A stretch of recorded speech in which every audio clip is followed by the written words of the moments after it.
বিশ্বজুড়ে বিলাসবহুল খাবারের তালিকার শীর্ষে যে নামটি সবসময় থাকে তা হলো ক্যাভিয়ার। ঝলমলে রেস্টুরেন্টের সোনালী ট্রেতে সাজানো ছোট ছোট কালো মুক্তার মতো ডিম। এই ক্যাভিয়ার মূলত আসে এক অনন্য, প্রাচীন ও দুষ্প্রাপ্য মাছ স্টারজন থেকে। পৃথিবীর সবচেয়ে দামি মাছগুলোর মধ্যে এটি অন্যতম। আর এই মাছের ডিমের দাম প্রতি কিলোগ্রামে লাখ লাখ টাকা। রাজপ্রাসাদ থেকে শুরু করে ধনীদের ভোজসভা, সব জায়গায় ক্যাভিয়ার একসময় ছিল ঐতিহ্য আর অভিজাত রুচির প্রতীক।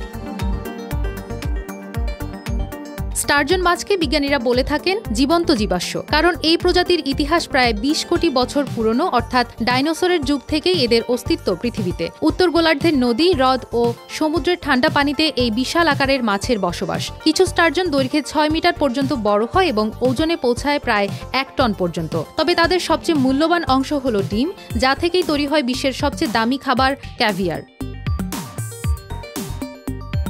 এই মাছের সবচেয়ে অনন্য বৈশিষ্ট্য হলো এদের শরীরে সাধারণ হাড় নেই। দেহ মূলত কার্টিলেজ দিয়ে তৈরি, যা হাঙ্গর ও রে মাছের মতো নমনীয়তা দেয়। তবে এটি পুরোপুরি নরমও নয়। বাইরের দিকে থাকে শক্ত অস্থি প্লেট বা স্কিউড, যা তাদের প্রাকৃতিক বর্মের মতো কাজ করে। এই অনন্য গঠন স্টারজনকে জীবন্ত জীবাশ্ম হিসেবে পরিচিত করেছে, কারণ কোটি কোটি বছর ধরে এদের দেহের কাঠামো প্রায় অপরিবর্তিত থাকে।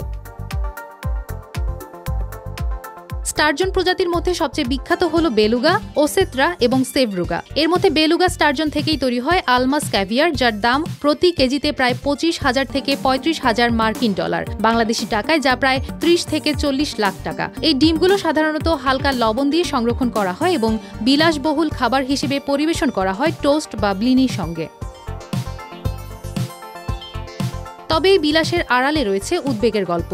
অতিরিক্ত শিকার, দূষণ এবং অবৈধ বাণিজ্যের কারণে স্টারজন আজ বিলুপ্তপ্রায় প্রজাতি। একসময় ক্যাসপিয়ান ও ব্ল্যাক সি অঞ্চলে প্রচুর পাওয়া যেত এই মাছ, এখন সেখানেও এদের দেখা মেলে খুব কম। তাই এখন অনেক দেশেই স্টারজন চাষ হচ্ছে নিয়ন্ত্রিত পরিবেশে, যাতে বৈধভাবে ক্যাভিয়ার উৎপাদন করা যায় এবং প্রজাতিটি রক্ষা পায়। বর্তমানে ক্যাভিয়ার উৎপাদনের প্রযুক্তিগত উন্নয়ন এনে ইউরোপ, রাশিয়া, চীন ও ইরানের বিশেষায়িত ফার্মগুলো নিয়ন্ত্রিত পরিবেশে স্টারজন চাষ করছে। এতে একদিকে বিলাসবহুল খাদ্যের চাহিদা পূরণ হচ্ছে, অন্যদিকে সংরক্ষিত থাকছে প্রজাতিটির টিকে থাকা। আন্তর্জাতিক সংস্থা convention on international trade in endangered species এখন স্টারজন বাণিজ্য কঠোরভাবে নিয়ন্ত্রণ করে, যাতে প্রকৃতির এই জীবন্ত ঐতিহ্য মানব লোভে হারিয়ে না যায়।